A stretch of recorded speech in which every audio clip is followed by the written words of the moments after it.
दादी एरा को डांट देती हैं और फैसला करती हैं कि वो खुद कल जाकर इरफान साहिब से बात करेंगी।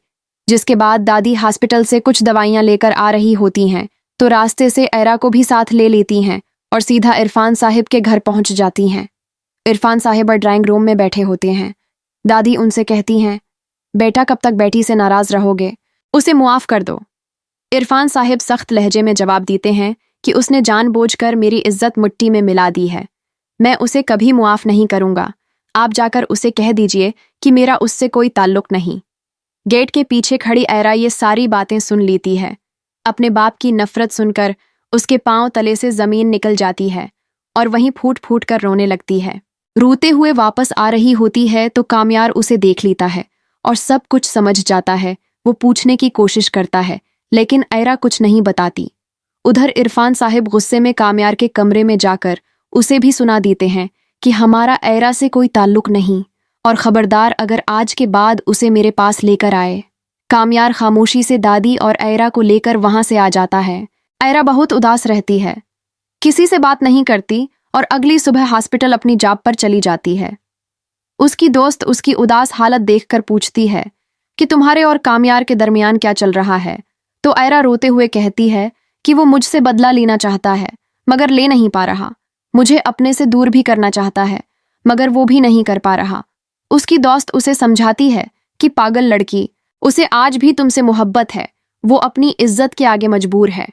शाम को जब एरा घर पहुंचती है तो देखती है कि कामयार ने सारा सामान जानबूझकर बुखेर रखा है। ये देखकर एरा का पारा चढ़ जाता है और वो कहती है कि अगर तुम मेरा साथ नहीं देना चाहते तो साफ बता दो, मैं कोई और इंतजाम कर लूंगी। तुम रोज मुझे झूठी उम्मीद दे देते हो। इसी दरमियान आयदा एक और घटिया चाल चलती है और इरफान साहिब के घर जाकर शिकायत करती है कि कामयार एरा पर हाथ उठाता है और उसे ज़हनी अजियत देता है। ये सुनते ही इरफान साहिब का खून खौल उठता है और वो फौरन कामयार के घर पहुंच जाते हैं। किसी से कुछ कहे बगैर एरा का हाथ पकड़कर कहते हैं कि तुम इस शख्स के साथ नहीं रहोगी।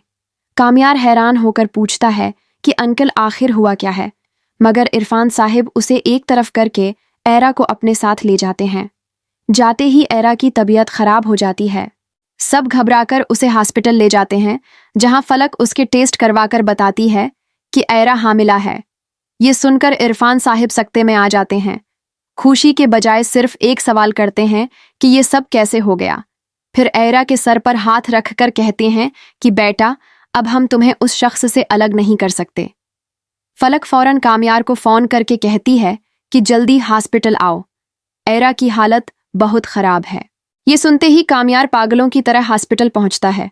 एरा को देखते ही इरफान साहिब की आंखों में आंसू आ जाते हैं और वो कहते हैं कि मैंने कहा था ना, कामयार आ जाएगा।